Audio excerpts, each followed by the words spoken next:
in the back.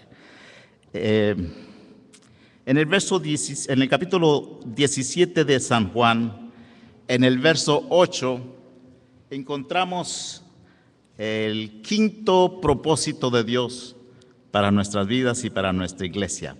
Verso 8. Recuérdense que cuando empecé la serie de sermones, dije que eran 5 propósitos que los encontramos en la oración de Jesús en el capítulo 17 de Juan. La oración de Jesús intercedora en el capítulo 17 de Juan, esa es la oración de Jesús. La oración que está en el Mateo cuando vinieron los discípulos y le dijeron a Jesús, enséñanos a orar, esa es una oración donde Jesús está enseñando a los discípulos a orar. Si eso es cierto, entonces pudiéramos decir, esa es la oración de los discípulos. Mientras el Juan 17 es la oración de Jesús intercediendo por lo que tiene y por lo que va a tener. Entienda una cosa, que Jesús ya está llegando a su culminación del ministerio y está dando unos últimos detalles, unos últimos consejos y quiere dejar las cosas en orden antes de irse. En la oración intercedora de Jesús, Él pone los 5 propósitos que yo y usted debemos de movernos sobre ellos, y la iglesia como iglesia individual, porque somos el templo del Espíritu Santo, con amén y sin amén. Yo como templo del Espíritu Santo me debo de regir, o son las características por las cuales yo me debo de mover individualmente. En otras palabras, si no estoy haciendo uno de estos 5 ministerios, estoy fallando al blanco. Simplemente soy una persona religiosa que vengo los domingos a la iglesia, me siento, escucho la prédica, si me gustó le doy uno de estos y si no me gustó le doy uno de estos. Y nos salimos diciendo cosas como el pastor no se aventó ahora, el sermón no estuvo bueno ahora, pero son personas religiosas. Pero la iglesia y el templo del Espíritu Santo individualmente nos debemos de mover arriba en estas 5 cosas, que viene siendo la primera, la adoración, la segunda, ministerio, la tercera, evangelismo, comunión, y la última, discipulado. Y esta parte de discipulado la encontramos en el verso 8, porque la palabra que me distes les he dado. Cuando leímos todo el capítulo 17, yo les dije subrayen 5 cosas y usted subrayó las 5. Esta es la última que usted subrayó, donde Jesús habla y le dice al Padre, porque les he entregado las palabras que me distes. En esa frase Jesús involucra el ministerio del discipulado, pero en sí el discipulado se encuentra en Mateo 28, y vaya conmigo al libro de Mateo 28.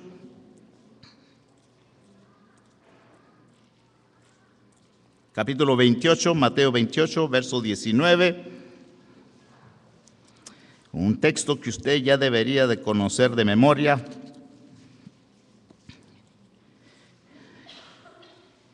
Y es la parte donde Jesús le dice a los discípulos, me dieron toda la autoridad en el cielo, en la tierra, y lo que está arriba y lo que está abajo, y lo que está más abajo, toda potestad es mía. Así es que esta es la instrucción, esta es la comisión con la que les voy a dejar.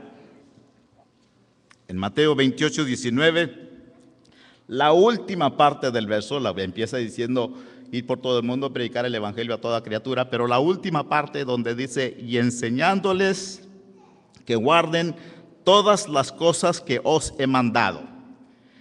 Y he aquí, yo estoy con vosotros todos los días hasta el fin del mundo. Amén. Enseñándoles que guarden todas las cosas, está hablando del ministerio del discipulado. En esta mañana quiero darle más adelante la diferencia entre creyente y discipulados.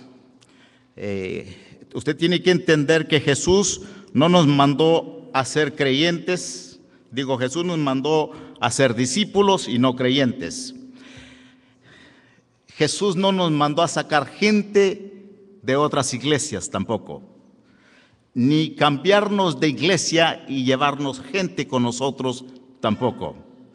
Ni tampoco nos ha enviado a cambiar pensamientos, cambiar doctrina, cambiar relación. Más bien nos envió a predicar el evangelio a toda criatura, según Marcos capítulo 16, versos 15 y 18.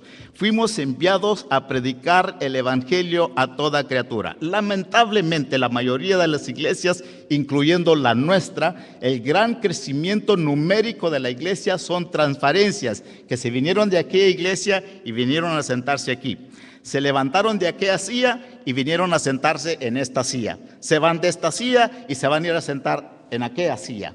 Ese es no nada más nuestra iglesia, sino que todas las iglesias, el crecimiento numérico de todas las iglesias es crecimiento por transferencia, número uno, y número dos, crecimiento por ¿cómo dice eso? ¿Biológico? Sí, donde tienen babies. Pero las iglesias no están alcanzando a nuevos convertidos. Las iglesias no están evangelizando a nuevos convertidos. No fuimos enviados para eso. Fuimos enviados para predicar el evangelio de Jesucristo y hacer discípulos. ¿Va muy bien? El problema de nuestras iglesias evangélicas, incluyendo Acción Centro de Oración, es que muchos de nuestros miembros están convencidos, y déjenme le platico, están convencidos, número uno, de que Cristo es el Señor. ¿Sí? Todos los que están en la iglesia sentados creen que Cristo es el Señor. Están convencidos de que Cristo sana y Cristo salva. Y están convencidos de que aparte de que Cristo sana y salva, viene pronto en gloria. Están convencidos de que Cristo sana, restaura y bendice. Son gente que están en la iglesia, creyentes que creen todas estas cosas, quieren la bendición del que bendice, pero no quieren comprometerse con el que bendice. Quieren la sanidad del que sana, pero no quieren comprometerse con el sanador. ¿Muy bien? Quieren la paz del que da la paz, pero no quieren comprometerse con el que da la paz. Y este es un cuadro triste de la iglesia a hoy en día, no solamente de Sion Centro de Adoración, sino de todas las iglesias. Es un cuadro triste y eso no fue la tarea que se nos ha encomendado.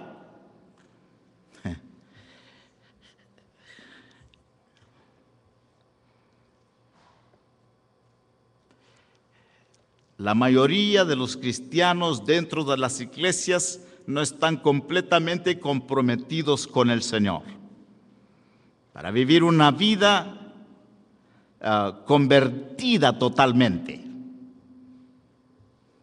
Una vida entregada a Él totalmente.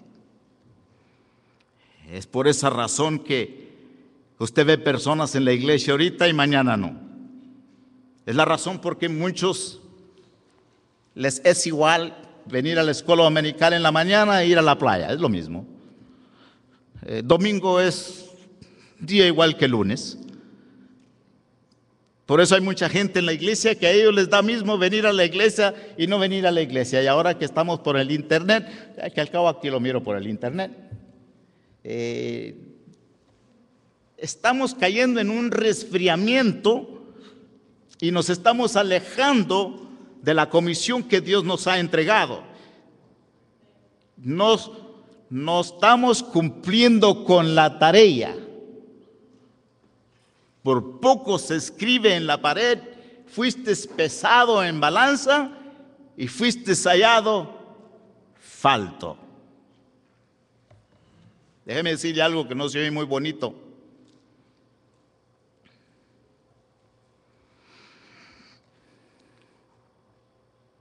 Creer, ser creyente, todos pueden hacer eso. Creer es fácil. Nombrarnos creyentes es fácil.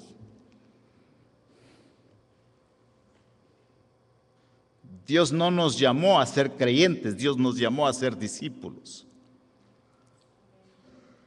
Y ser creyente es fácil.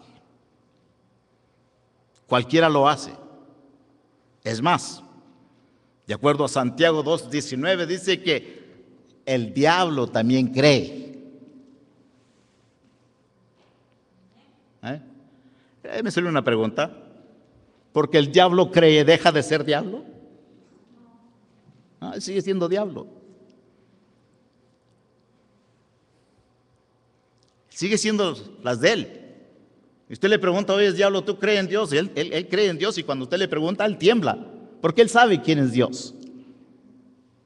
Él se recuerda la paliza que se le dio en la cruz del Calvario y el frosting que le pusieron al cake cuando resucitó de entre los muertos. Él sabe la porriza que se le dio cuando dijeron, oh muerte, ¿dónde está tu aguijón? Oh sepulcro, ¿dónde está tu victoria? Él tiembla al oír el nombre de Jesús y huye donde se predica en el nombre de Jesús. Él cree, pero porque cree deja de ser diablo. No, sigue siendo diablo. Ser creyente es fácil, eso cualquiera lo hace. Pero no fuimos llamados para ser creyentes, fuimos llamados para ser discípulos de Jesucristo. Y es una gran diferencia, mis amados.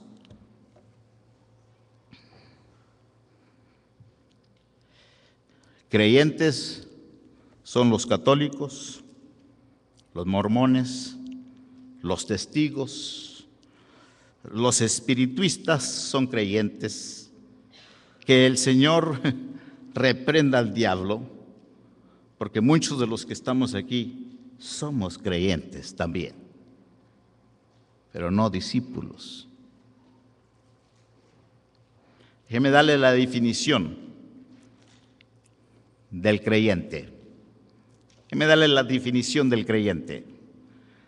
Un creyente es una persona que recibe las enseñanzas de su maestro. Es una persona que recibe, déjeme corregirme, es una persona devoto, piadoso, religioso, que cree especialmente que profesa una determinante fe religiosa según el punto de vista de ateos. Y usted sabe lo que es un ateo. Un ateo es aquel que no cree en Dios.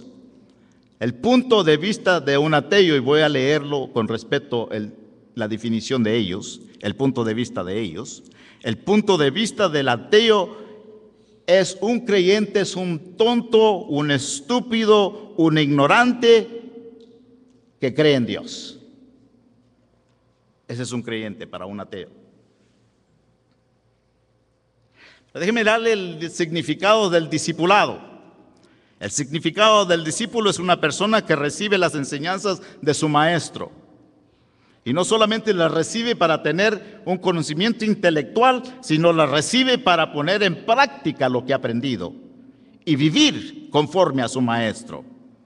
Un discípulo es un aprendiz, un alumno. El discípulo es un proceso. Empieza en el momento que nos entregamos a la membresía del cuerpo de Cristo, no a la iglesia. En el momento que usted aceptó a Jesucristo como su Salvador, usted se entregó a la membresía del cuerpo de Cristo, y en ese momento empieza el proceso del discipulado, que termina al momento que yo y usted moramos. El discipulado es un proceso de toda una vida, que termina en el cielo. Y el discipulado nos damos a la tarea de ser mejores discípulos ahora que éramos ayer, y mejores discípulos mañana que lo que somos ahora. Ese es un discípulo. Según David González, en su libro Levantando una generación de discipulados, dice que el discípulo es llevar a una persona que se ha convertido a Cristo hasta el punto en que las necesarias disciplinas de la vida cristiana se hayan desarrollado en ella, de tal modo que pueda esperarse que el proceso de maduración que dura toda una vida continúe en su propia vida. En otras palabras, te di leche al empezar y ahora estás comiendo comida sólida. Y el apóstol Pablo lo dijo bien, era de que muchos de ustedes, los que están aquí, ya fueran maestros y tengo que volver otra vez a enseñarles como a niños. El discipulado, estamos en una crisis de discípulos. Discipulado no es un ministerio que se desarrolla en la iglesia. Discipulado no es un programa que está en la iglesia.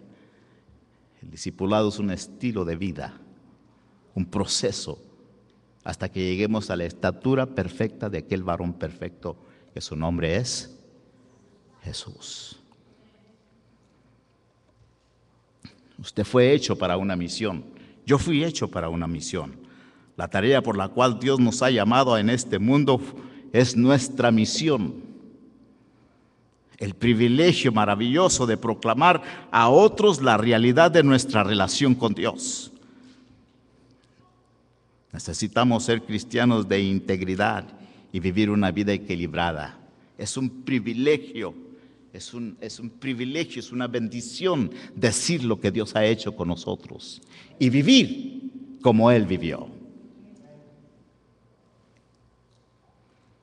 Tenemos el problema, estamos confusos en el cristianismo. No es una religión, cristianismo es una relación. ¿Vamos bien? Rápidamente le voy a dar la diferencia entre creyentes y discípulos. Son 50 y no quiero comentar en ellas porque usted ya se quiere ir. Pero le voy a dar 50 rápidamente y no voy a comentar en nada, nomás las voy a leer. Si quiere una copia de eso, se la puedo, pídamela y se la voy a dar. Vamos a la primera. Todo discípulo es un creyente. ¿Listos? El creyente suele esperar panes y peces. ¿Vamos bien? ¿Cómo está ahí la cosa? Es que ya no sale.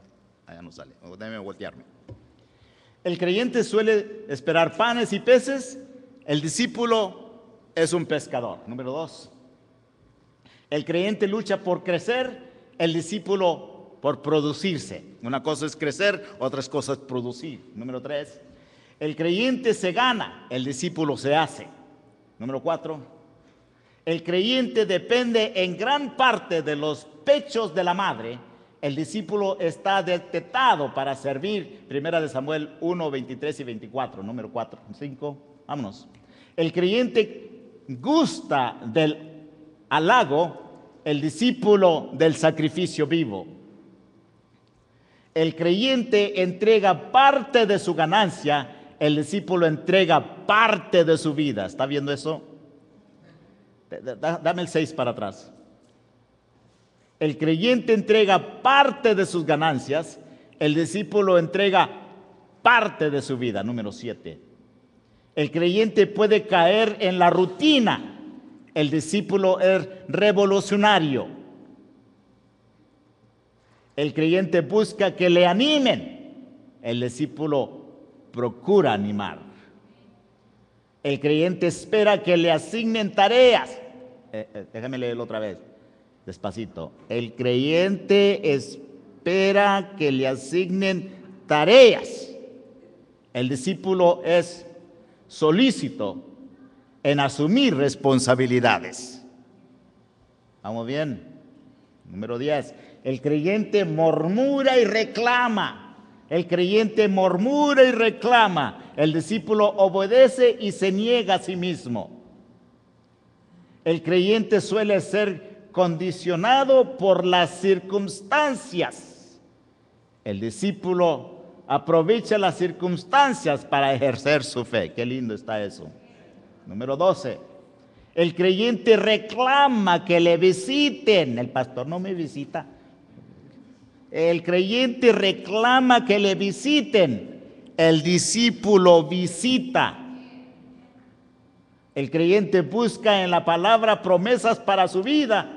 El discípulo busca vida para cumplir las promesas de la palabra.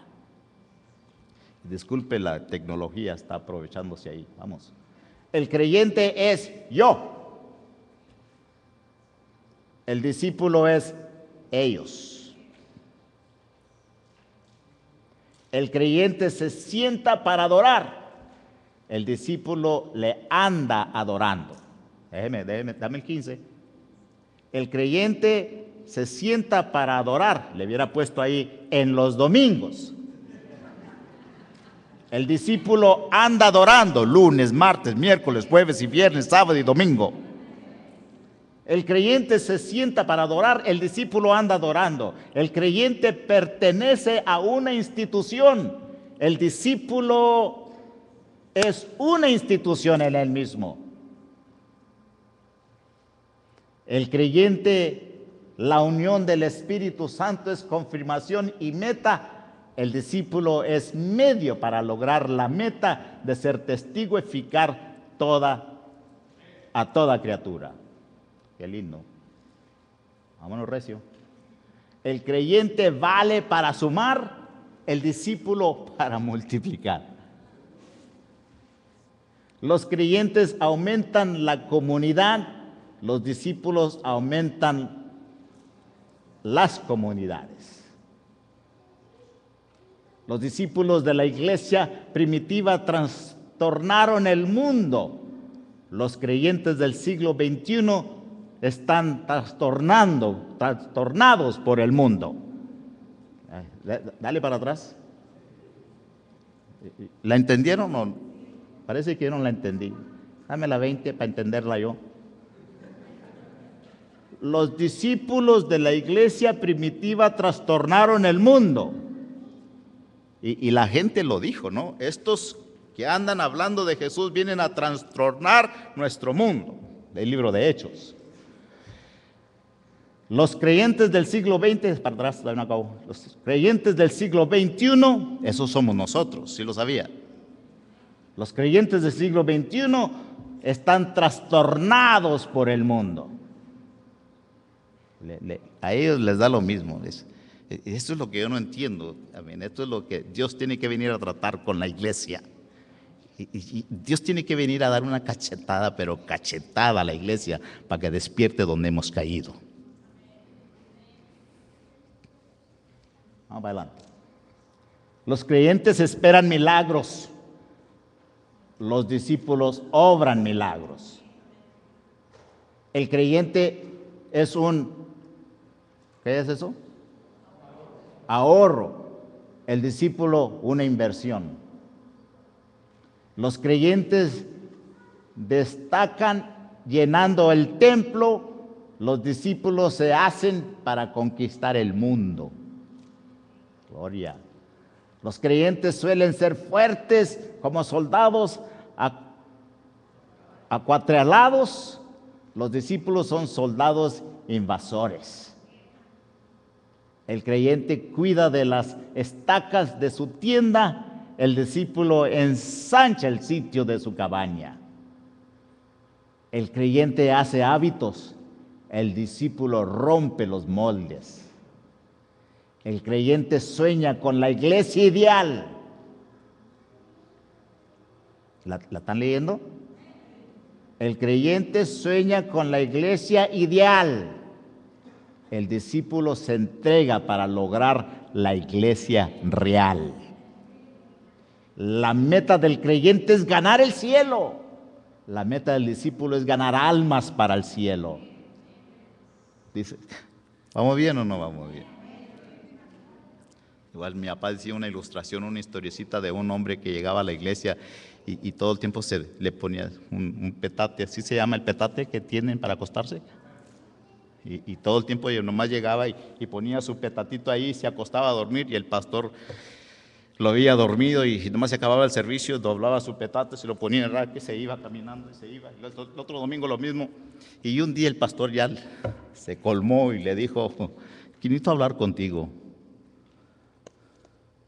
y le habló, le exhortó y le dijo que no estaba bien la vida que estaba viviendo, que en el cielo hay recompensas, hay coronas, hay mansión, hay calle de oro, hay todo esto, pero necesitamos que trabajar aquí para invertir en el cielo y tener la mansión, la calle de oro y el mar de cristal, y tenemos que hacer una inversión en el cielo. Y el viejito, el señor lo está oyendo al pastor, y después de que el pastor se pone morado de predicarle y exhortarle, el hombre le dice: no, pastor, no. Yo no quiero mansiones, ni calle de oro, ni mar de cristal. Yo nomás quiero un rinconcito para poner mi petate y dormirme. Es todo. ¿Dónde nos quedamos? ¿Dónde nos quedamos?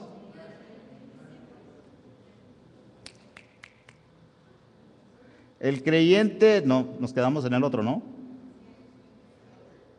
La meta del creyente es ganar el cielo. Nomás deme un lugarcito para tender mi petate, es todo lo que quiero. La meta del discípulo es ganar almas para el cielo. Vámonos. El creyente maduro se hace discípulo. El discípulo maduro asume los ministerios del cuerpo. 30. El creyente necesita de campañas para animarse. El creyente necesita conciertos para animarse. El discípulo vive en campañas porque está animado.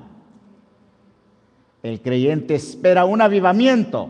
El discípulo es parte del avivamiento.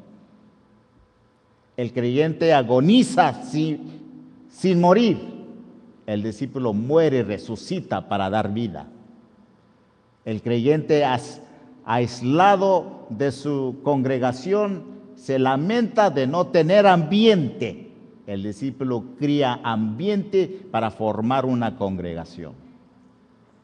El creyente se le promete una almohada. El discípulo una cruz. El creyente es socio. El discípulo es siervo. El creyente se enreda con la ceniza. ¿Con la qué? El creyente se enreda con la cizaña, perdón. El discípulo supera esas son palabras de $100 para mí. ¿Ya lo leyeron? ¿Ya lo entendieron? 37. El creyente es espiga. El discípulo es grano lleno de la espiga. En la espiga. El creyente es ojalá. El discípulo es heme aquí. Ese está bueno, ¿no cree? El creyente es ojalá. Ojalá. A ver si tengo tiempo, si puedo, si salgo temprano, si no trabajo, ojalá. El discípulo es heme aquí, Señor. 39. El creyente quizás predique el evangelio. El discípulo hace discípulos. El creyente espera recompensa para dar. El discípulo es recompensado cuando da. El creyente es pastoreado como oveja.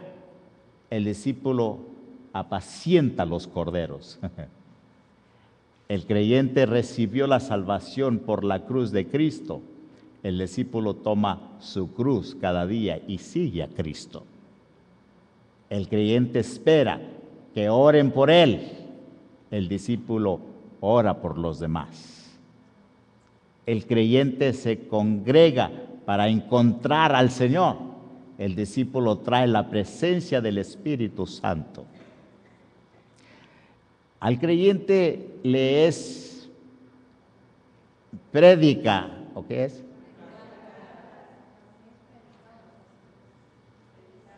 Al creyente le es predicada la salvación por la sangre de Cristo. El discípulo toma la Santa Cena y anuncia a los potestades de los aires: la victoria de Cristo es Él, para gloria de Dios. El creyente sigue intentando limpiarse para ser digno de Dios. El discípulo no se mira más y obra en la fe de que Cristo le ha limpiado ya. El creyente espera que le interpreten las Escrituras. El discípulo conoce al Señor y habla con Él. El creyente no se trata con miembros de las diferentes denominaciones. El discípulo se hace como los demás para ganar alguno de ellos para Dios. El creyente busca consejo de los demás para tomar una decisión. El discípulo ora a Dios, lee la palabra y en la fe toma una decisión. Por último, el creyente espera que el mundo se perfeccione. El discípulo lucha por llevar a Cristo a los demás y sabe que este no es el reino de Dios y espera su venida. Ese es un discípulo. ¿Se identificó usted con alguna de ellas? Ahí me miro bien tentado en preguntarle, ¿y qué es usted, discípulo o creyente? ¿Qué es?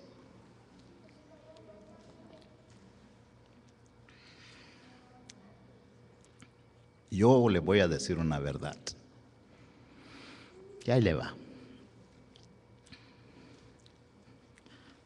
Que al cabo, si no me invita a comer, no me he de morir de hambre. Pero ahí le va. Si mi iglesia sea un centro de adoración, incluyendo al pastor,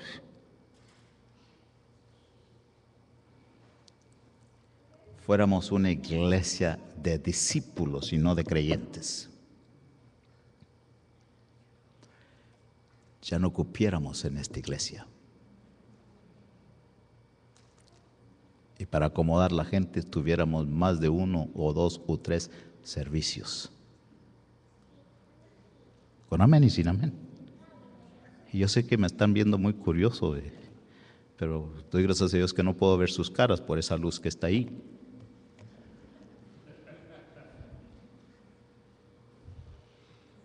Si fuéramos una congregación de discípulos, los discípulos se multiplican, los creyentes se restan, they add, they multiply.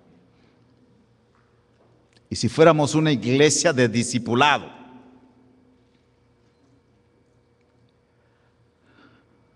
hubiéramos más que los que habemos ahorita. Con amén y sin amén. Y no solamente nuestra iglesia está en esta condición. Todas las iglesias están en esta condición. Y estamos fallando el propósito principal por el cual fuimos llamados y establecidos como iglesia.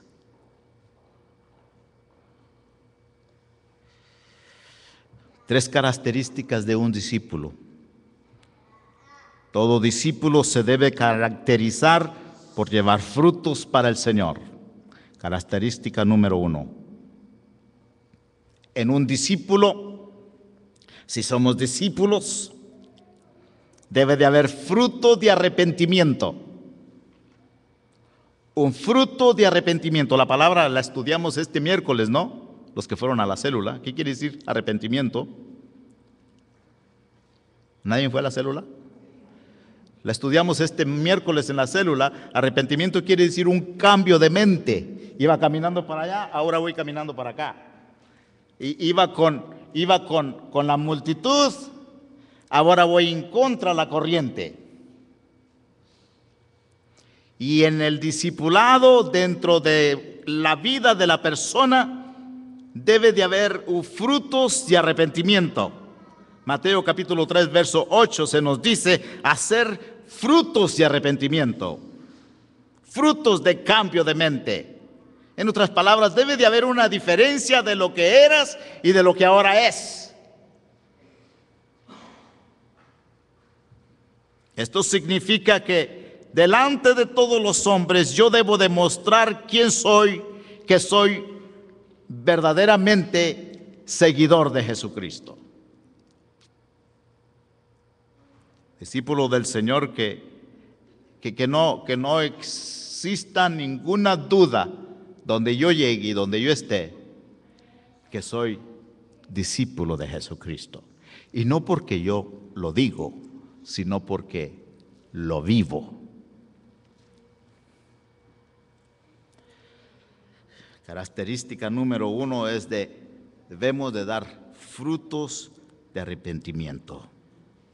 Dios quiere que yo dé frutos de arrepentimiento. ¿Por qué? Porque soy discípulo de Jesucristo. Característica número 2, debe de haber fruto de almas para Dios. Debe de haber fruto de almas para Dios. Romanos 7:4. Dios viene siendo como el agricultor que está esperando una buena cosecha. Dios está esperando, es el agricultor que espera una buena cosecha. Jesucristo viene siendo como un árbol grande, frondoso. Los discípulos vienen siendo como las ramas, y Jesús lo dijo en Juan 15, yo soy la vid verdadera, yo soy el árbol, yo soy el tronco, ustedes son las ramas, y ustedes son los que deben de echar fruto. Y mi trabajo es podarlos, quitarles, para que produzcan más. Y si no produce, entonces es cortado y echado al fuego. Déjeme hacerle una pregunta. Si usted sembrara un árbol en su casa, vamos a decir, ¿para qué sembramos árboles en casa? Yo creo que si yo siembro un árbol en casa, es número 1 para que me dé fruto y número 2 para que me dé sombra. Y si yo siembro un árbol en casa, le pongo abono, le muevo la tierra, lo acaricio, le canto todas las mañanas y crece, y no da fruta, no da sombra. ¿Qué podemos hacer con ese árbol? Vamos. Quítate pues, poner algo que me dé fruto y que me dé sombra. Dios en el retrato que nos da Jesús dijo, yo soy la vid verdadera, yo soy el tronco, mi Padre es el labrador. Yo soy el árbol, mi Padre es el labrador. Él es el que trabaja, Él es el que embona, es el que pone agua. Mi Padre, yo soy el árbol, yo soy la vid verdadera. Vosotros sois los pámpanos, en otras palabras, vosotros son las ramas. Déjeme hacer una pregunta. ¿Quién es el que da el fruto, el tronco del árbol o la rama del árbol?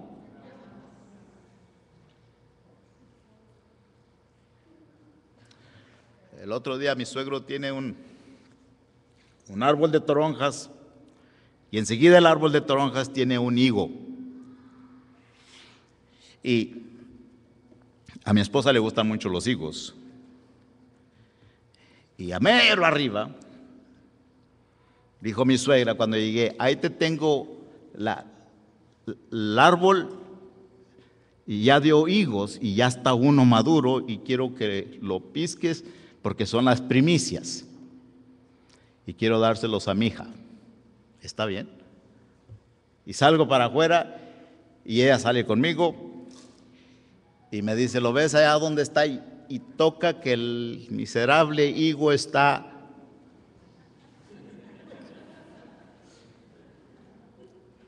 a mero arriba. Y mi suegro tiene una escalera ahí de mírame y no me toques.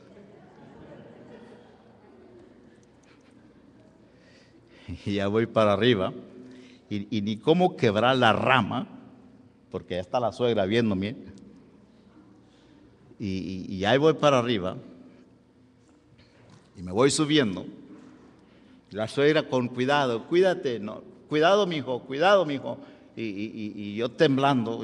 A esta altura, a esta edad, no es fácil subirse para arriba. ¿Están de acuerdo conmigo? El otro día me subí allá arriba y ya no hallaba cómo bajarme. Subirme a una escalera a bajarle un higo a mi esposa. ¿Y sabe qué me dio cuenta? ¿Qué tan fácil hubiera sido que el miserable higo estuviera en el tronco? Qué suave, nomás dirá. Y no, tuve que subirme hasta la rama. ¿Y por qué hasta la rama? Porque la lógica, la naturaleza, la ley y lo establecido es que las ramas producen el fruto, no el tronco. Y Jesús dijo, vosotros sois los pámpanos, vosotros sois las ramas, y se espera que lleven fruto. Y el labrador que mis padres les corta y los lastima, los hace, los poda, les quita para que lleven más fruto. Cuando usted entra en una circunstancia negativa y en un problema que usted no haya a la puerta, puede ser que Dios lo esté podando, no para que reniegue y no para que abandone la cruz ni se vaya lejos, pero para que lleve más fruto. Y la historia sigue diciendo, y si no echa fruto, es cortado y echado al fuego. Esta no es una fábula, iglesia. Esta no es una historia de los niños. Esto no es un cuento de niños que le contamos a los niños para que se duerman. No es la historia de 3 ositos. Es palabra de Dios que se espera que yo y usted llevemos fruto. Y si no llevamos fruto, iglesia, hay consecuencias y va a haber consecuencias. Característica del discipulado es llevar frutos, fruto de alma para Dios. Yo estoy bien convencido que cuando yo llegue al cielo, la primera pregunta que Dios me va a hacer es, ¿a cuántos trajiste contigo? El chiste aquí no es llegar, el chiste aquí es cuántos van a ir conmigo. Otra característica es fruto del Espíritu. En Gálatas 2, 21, 23. Dios quiere que tengamos incremento y siempre ha sido el deseo de Dios que llevemos frutos. Gálatas 5, versos 22 y 23. Déjeme ver si puedo trazar un pensamiento que traigo en mi cabeza al suyo.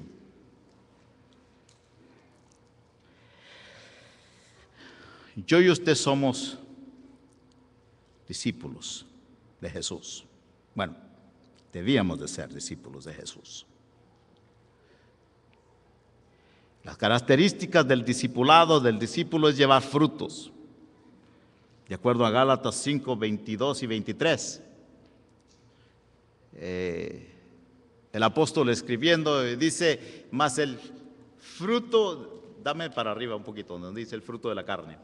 Y dice, y el fruto de la carne es, y empieza a nombrar los frutos de la carne. Vaya conmigo allí a Gálatas 5.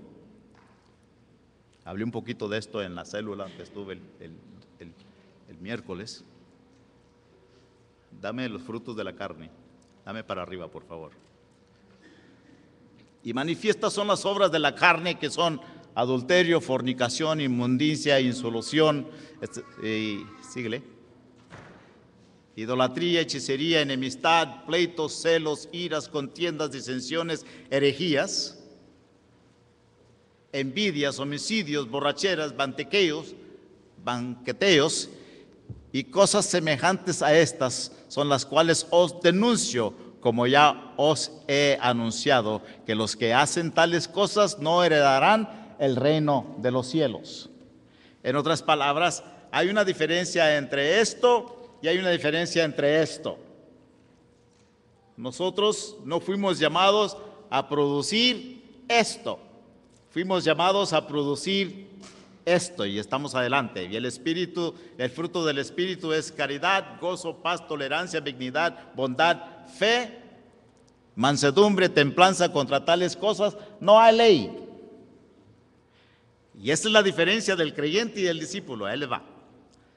El discípulo da oportunidad y se empresta en una circunstancia negativa para que el fruto del Espíritu fluya. Hace tiempo para atrás,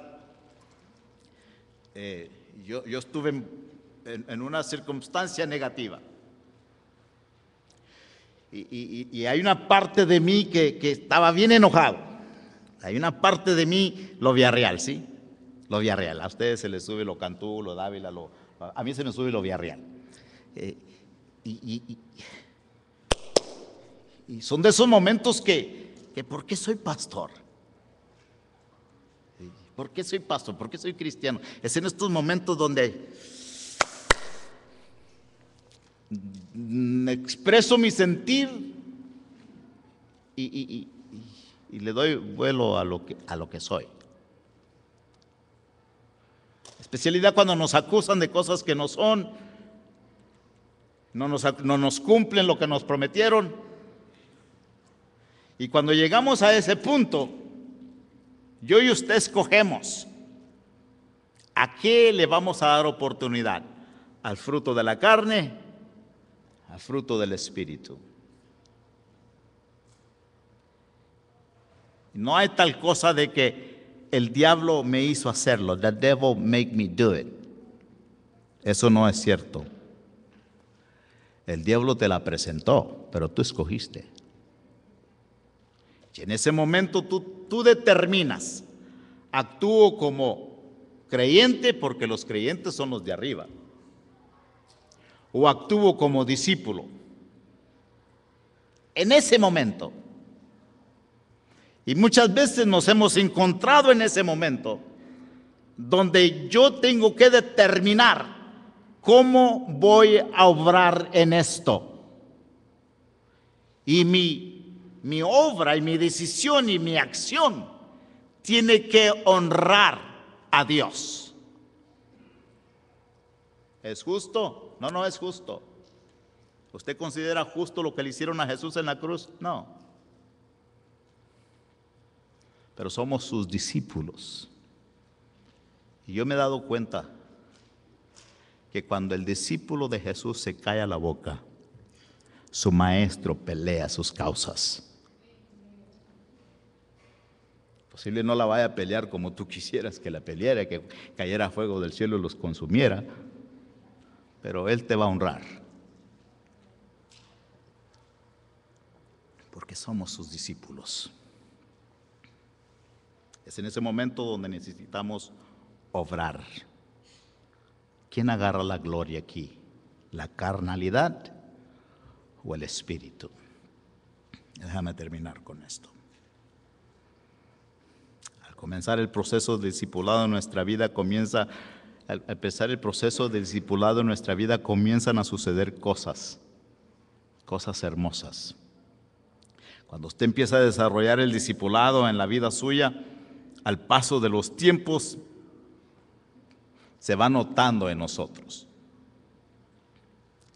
Se va notando una madurez, un crecimiento, comportamiento diferente.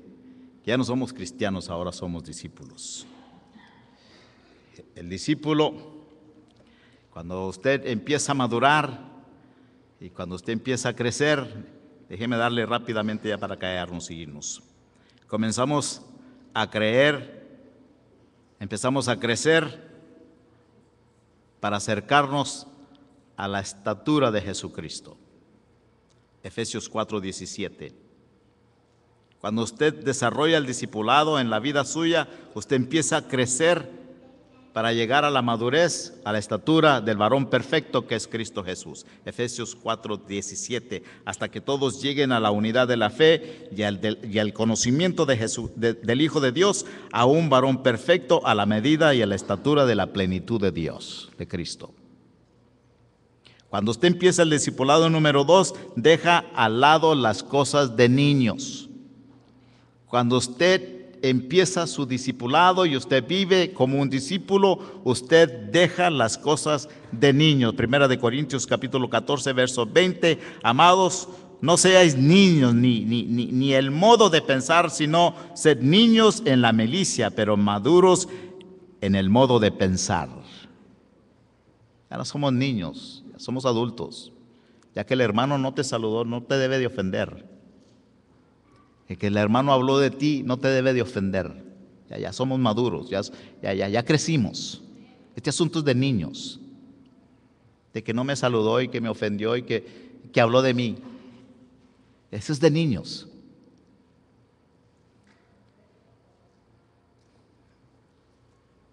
¿Se recuerda cuando sus niños estaban chicos? Yo me recuerdo cuando los míos estaban chicos.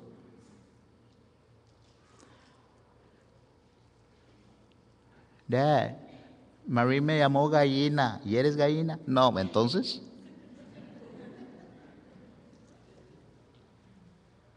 Y ahora que ya están grandes se acuerdan. Y que me dijo que era vieja. ¿Y lo eres? Pues no, entonces. A mí cuando vienen así con problemas y me gusta preguntarles, ¿te cachetearon? No. ¿Te escupieron? No. ¿Te chicotearon? Pues no. ¿Te clavaron en una cruz? No. ¿Te mataron? No. Pues vas bien. Vas bien. Al que bofetearon y cachetearon y lo clavaron en un madero y lo traspasaron, no dijo nada y él podía haber dicho mucho. Pero no lo hizo. ¿Por qué? Porque estaba poniendo un estándar para ti y para mí.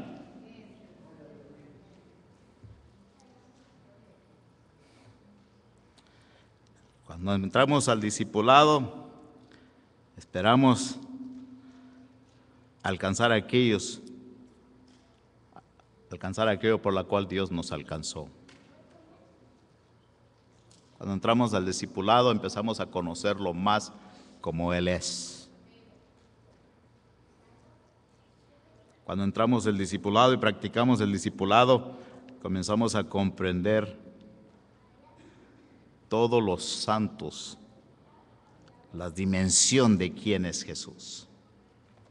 Cuando empezamos al discipulado, empezamos a conocer quién es Jesús, verdaderamente. Yo he dicho, la otra vez estaba predicando en Tecate, un par de sábados para atrás, y antes de ir al servicio, me llevaron a la casa del pastor para que el pastor me conociera y me hiciera preguntas. ¿Quién eres? ¿De dónde vienes? ¿Doctrina? ¿Eres casado? ¿Cuántas veces? Bueno, le leen la carta a uno, ¿no? Que es la primera vez y no los culpo. Yo hago lo mismo. Si no, cualquiera puede venir a ocupar este púlpito si no tiene la doctrina que yo practico. Esto es sagrado aquí. Yo tengo que proteger lo que es de Dios. Y a veces la cosa se voltea conmigo porque yo voy a predicar a iglesias que nunca he estado y me meten al cuartito y me hacen preguntas. ¿Cuándo te casaste? ¿Cuántas veces te has casado? Una. Y me dijo la pastora en este caso, me dijo, cuénteme un poco de su testimonio. Le dije, pues en realidad no tengo testimonio. Si le digo que fue borracho, nunca he sido borracho. Si digo que fue alcohólico, nunca fui alcohólico. Si digo que fue mujeriego, nunca lo fui. No tengo un pasado que me apene. Fui cristiano toda mi vida. Mi papá fue pastor. A la edad de 13 años yo acepté a Jesucristo como mi Salvador. A la edad de 13 años me bauticé. A la edad de 13 años yo escuché la voz de Dios, predica mi palabra. Y desde entonces he servido a Dios y soy la persona que le puedo decir a cualquiera, no necesitas la basura que el diablo tiene que ofrecerte para ser feliz.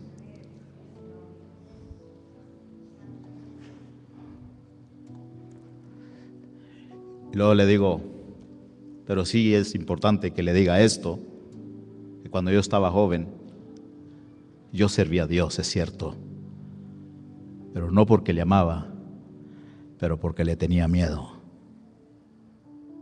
En aquel entonces, en esos años, predicaban un evangelio y daban un retrato de Dios. Un viejo nervioso, viejo, con un palo en la mano, que te sales tantito, ¡zas! Y que te vas al baile, fuego del cielo te va a consumir. ¿Quién quería ir al baile? Así predicaban. Y si dices una mala palabra, Dios del cielo va a mandar un ángel con unas tijeras celestiales y te va a cortar la... ¿Quién quería echar una maldición? Si vas al triato... Ayer me preguntó mi yerno, ¿tú no vas al triato, suegro? No, soy cristiano. ¿Es pecado ir al triato? En mi libro, sí.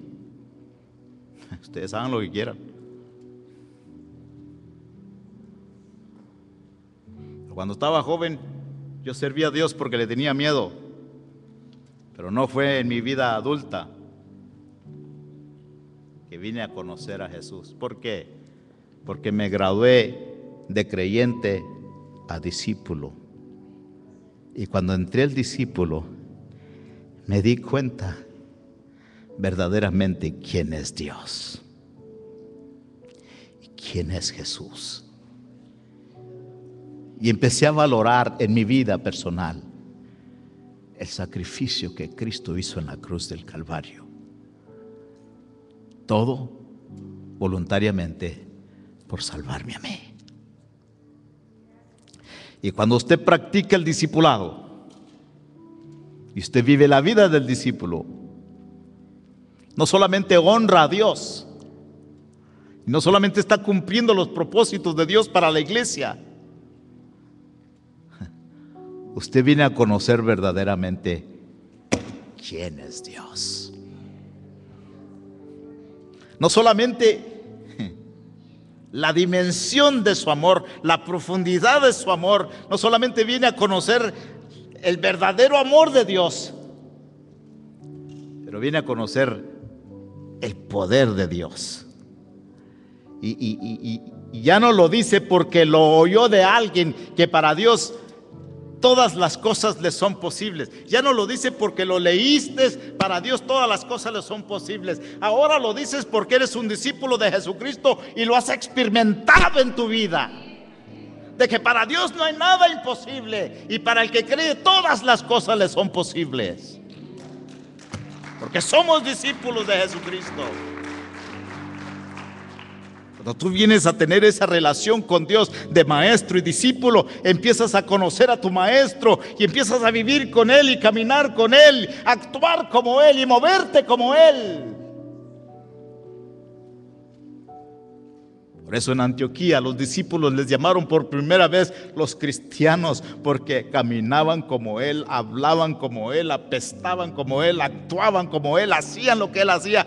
Estos son seguidores de Jesús.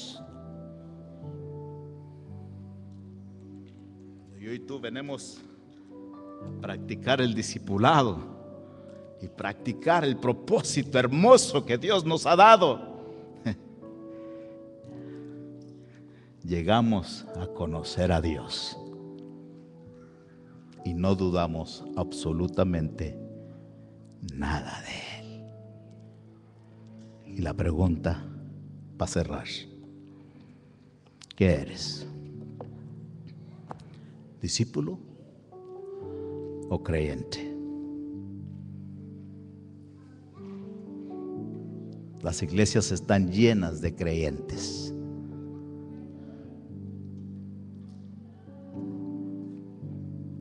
Escasez de discípulos. Vamos a evaluarnos, ¿sí? ¿Me permite evaluarnos? Nosotros tenemos un ministerio de discipulado en nuestra iglesia, de discipulado, para ayudarle a desarrollar la vida del discípulo. ¿Se ha metido usted en él? No. ¿Usted terminó? Tampoco. ¿Lo hemos anunciado? Sí. ¿Y usted sabe que existe? Sí. ¿Y por qué no se ha metido? No sé. Las excusas son inválidas. Son aceptables para los creyentes. Para el discipulado no son aceptables. Iglesia, fuimos llamados para ser discípulos, no creyentes.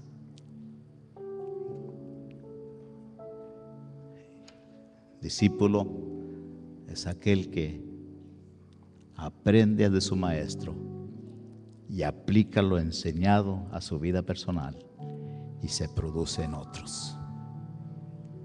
Ese es un discípulo. No es necesario volver a repetir las 50 diferencias entre el discipulado y el creyente. Yo voy a pedir que se ponga de pie.